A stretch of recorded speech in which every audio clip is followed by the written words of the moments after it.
If you want your diamond tank to borderline be your E-kitten, this DPS tier list is for you. Today, I'll be ranking every DPS hero in Overwatch 2 from my tank player perspective. We're discussing value, pressure, and who actually helps me win games, not just boost their KD. As a quick disclaimer, this is just my take as a diamond tank player who deals with these DPS heroes every day. So don't freak out if your favorite hero isn't top tier. Blame the random teammates I encounter. Let's kick things off with the F tier, the heroes I pray and hope to the Lord above they don't get picked. These heroes just don't bring consistent value, even when played decently well. Junkrat players treat tanks like piñatas, and they shoot until someone explodes. But spam damage alone doesn't win fights, it just builds the enemy support ults more often. Junkrat mains love the chaos, but rarely convert it into pressure or actual picks. And when I see them concussive bounce in, I know I'm about to watch them feed. Funny thing is, they act like they're playing chess when really it's just a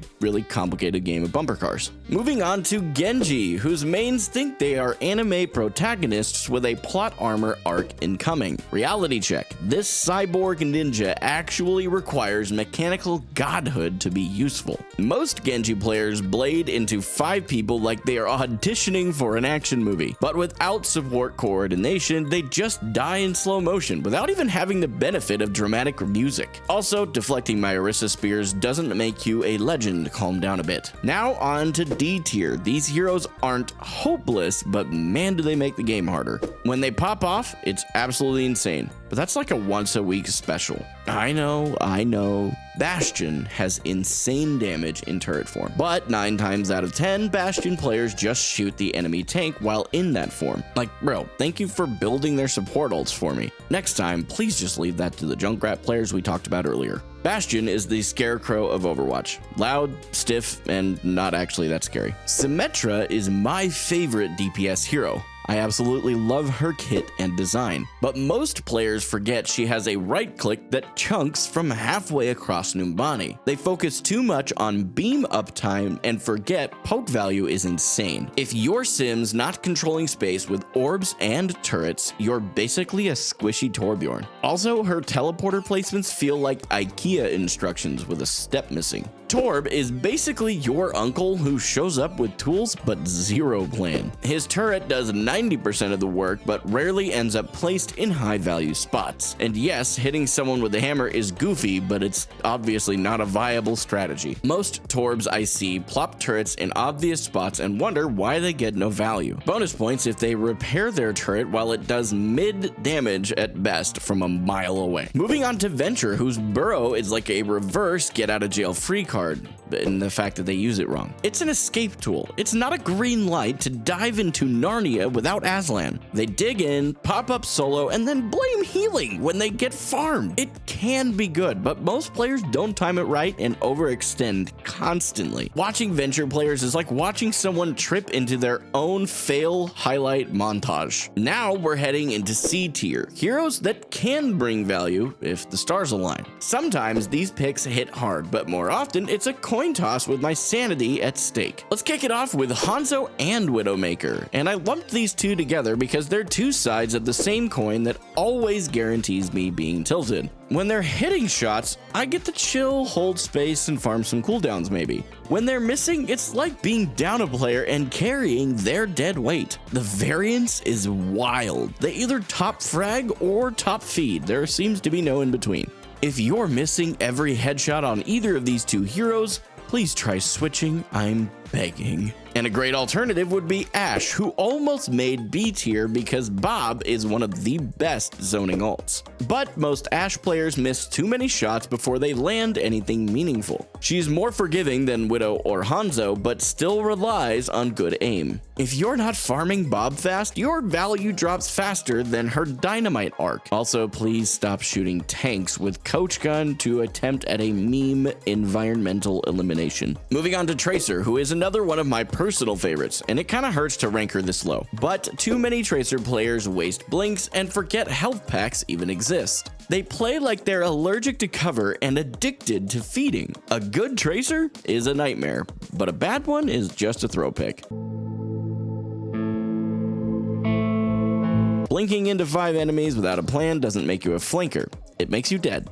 Echo sits in C tier exclusively because she can clutch by duplicating a tank. And for 15 seconds, it feels like I'm playing 6v6 and the perfect balance kicks in. But outside of that, she's just kind of there, hovering, poking, copying supports and other DPS instead of tanks and then vanishing mid-fight. Echo players love verticality, but seem to forget that people can also vertically aim. Before we hit B tier, real quick, want to support the channel and keep this going? Consider joining my Patreon and getting access to things like our exclusive Minecraft server. We do also run Overwatch quick play nights every other Friday with patrons. If you want to squad up and maybe flame each other a little bit for fun, check it out in the description below. Now on to B tier.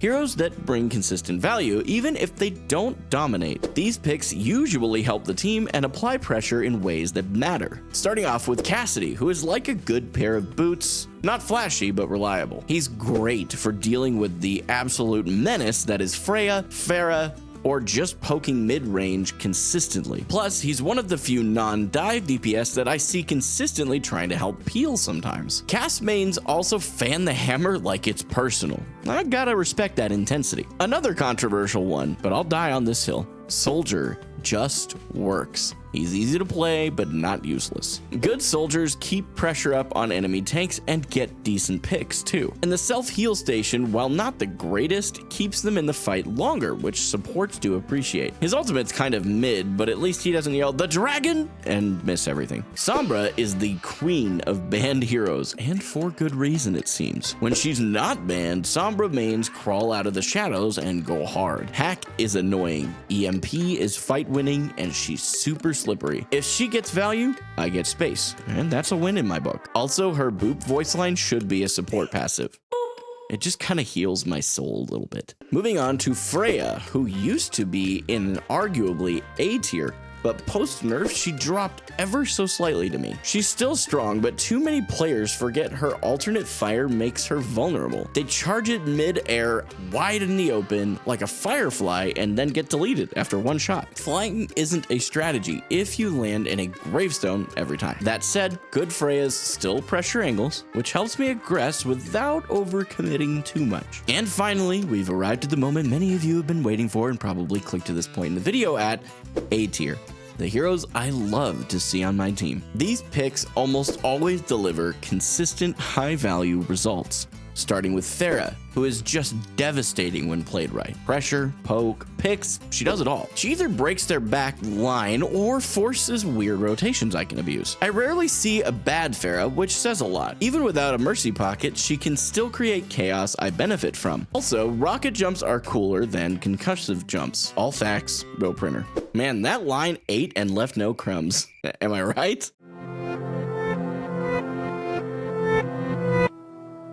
If you disagree with Sojourn being in A tier, we are not on the same timeline. Railgun deletes squishies, Slide helps her reposition, and she farms ultimate like it's XP weekend.